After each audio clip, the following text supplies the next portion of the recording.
നീ ആരടി എന്നെ നല്ലതും ചീത്തയും പഠിപ്പിക്കാൻ? ഇന്നലെ കയറി വന്നവളെ എന്റെ മുമ്പിൽ വന്ന് അഭിപ്രായം പറയുന്നോ? നീയാണോടാ ഇവൾക്ക് ഇതിനുള്ള സ്വാതന്ത്ര്യം കൊടുത്തേ? ഞാൻ എന്തിനാ പ്രതിഭയ്ക്ക് സ്വാതന്ത്ര്യം കൊടുക്കുന്നത്? ഇവിടെ ഓരോ വ്യക്തിക്കും അവരുടേതായ സ്വാതന്ത്ര്യമുണ്ട്. പ്രതിഭ എന്റെ ഭാര്യയാ, ഈ കുടുംബത്തിലെ ഒരു അംഗമാണ്. അവൾക്ക് പറയാനുള്ളത് അവള് പറയും. ഇന്ദിരേട്ടൻ പണ്ട് അനുചേച്ചിക്ക് ഈ സ്വാതന്ത്ര്യം കൊടുത്തിരുന്നില്ല. അതിന്റെ ഭവിഷ്യത്ത് ഇന്ദിരേട്ടൻ ഇപ്പൊ അനുഭവിക്കുന്നത്. കാലം മാറിപ്പോയമ്മേ.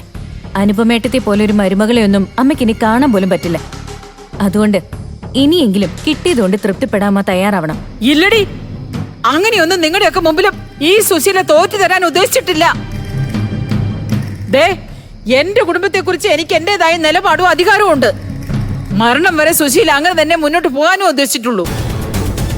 അമ്മ പൊയ്ക്കോ, എങ്ങനെ വേണമെങ്കിലും പൊയ്ക്കോ. പക്ഷെ അധികാരത്തിന്റെ ചെങ്കോലും കിരീടവും ഒക്കെ കയ്യിൽ തന്നെ വെച്ചാ മതി. അത് മക്കളോടും മരുമക്കളോടും പ്രയോഗിക്കാന്ന് കരുതണ്ട. ഞങ്ങൾക്കും ഞങ്ങളുടേതായ നിലപാടുകളുണ്ട്. ഇന്ദിരേട്ടന് സ്ഥാനമില്ലാത്ത ഈ വീട്ടിൽ നിന്നും എന്നേക്കുമായി ഒഴിഞ്ഞു പോകാനാ ഞങ്ങളുടെ തീരുമാനം. അവസാനമായി അമ്മയോട് ഒന്നുകൂടി സംസാരിച്ചത് എല്ലാവർക്കും ഒരുമിച്ച് പോകണമെന്നുള്ള ആഗ്രഹം കൊണ്ട്. എന്തു വേണം നമ്മ ഒന്നുകൂടി ആലോചിക്കും. എനിക്കിനി ആലോചിക്കാൻ ഒന്നുമില്ല.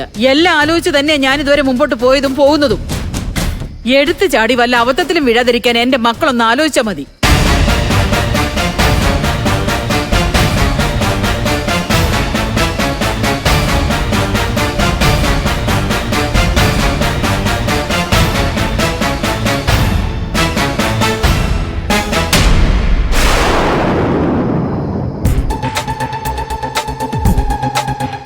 ഇല്ല ആന്റി, അവരല്ല ഇനി വീഴാൻ പോകുന്നത്.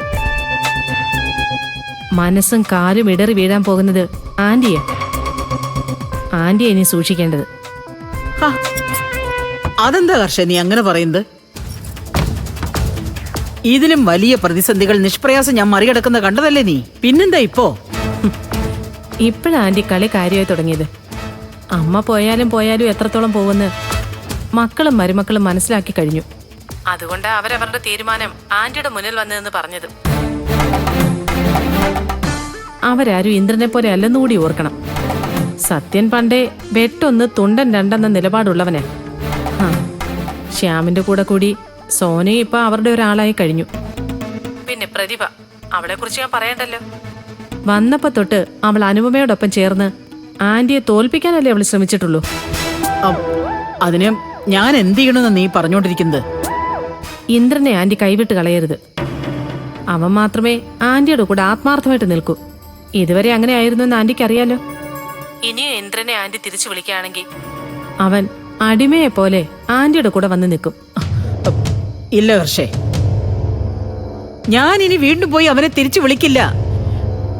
അത് അവനെ മാത്രം വിളിച്ചാ പോരല്ലോ, അവളെയും കൂടി കുടുംബത്തിൽ ചേർക്കണമെന്നാ സത്യന്റെ സോനയുടെ ആവശ്യം. അതെന്തായാലും നടക്കില്ല. ഇന്ദ്രൻ എന്തെങ്കിലും തിരിച്ചു വരുന്നെങ്കിൽ വന്നോട്ടെ. അല്ല, അവൻ തിരിച്ചു വരുമെന്ന് തന്നെയാണ് എന്റെയും പ്രതീക്ഷ. എങ്കിലേ അത് ആന്റിയുടെ വെറും പ്രതീക്ഷ മാത്രമാ. ഇന്ദ്രനും അനുപമയും മറ്റൊരിടത്ത് ഒരുമിച്ച് ജീവിക്കാൻ തുടങ്ങിയ പിന്നീട് ഒരിക്കലും ഇന്ദ്രൻ അവന്റെ വളർത്തമ്മയെ തേടി ഒരിക്കലും വരാൻ പോകുന്നില്ല. അവൻ ഇനി തേടി കണ്ടുപിടിക്കാൻ പോകുന്നത് ചെറുപ്പത്തിൽ ഉപേക്ഷിച്ചു പോയ അവന്റെ അച്ഛനെ ആയിരിക്കും.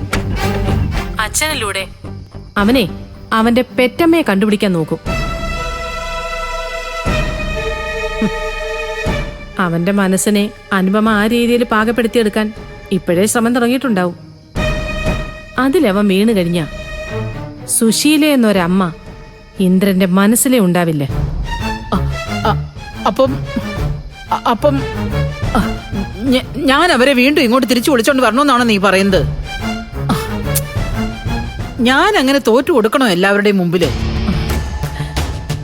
ആന്റി തോൽവി സമ്മതിച്ചുകൊണ്ട് അവരെ തിരിച്ചു കൊണ്ടുവരണമെന്നൊന്നും ഞാൻ പറയില്ല. തോൽക്കാതെ തന്നെ അവരെ ആന്റിയുടെ മടയിൽ എത്തിക്കാനുള്ളൊരു വഴി ഞാൻ പറഞ്ഞുതരാം. ഇന്ദ്രന്റെ കൂടെ അനുപമയെയും സ്വന്തം മടയിൽ എത്തിച്ച് അവരെ രണ്ടുപേരെയും എന്നേക്കുമായി പിരിക്കാനുള്ളൊരു വഴി. പറ ഹർഷേ, ഒന്ന് വേഗം പറ. ഇനി നീ എന്തു പറഞ്ഞാലും അതനുസരിച്ച് ഞാൻ മുമ്പോട്ട് പോയിക്കോളാം.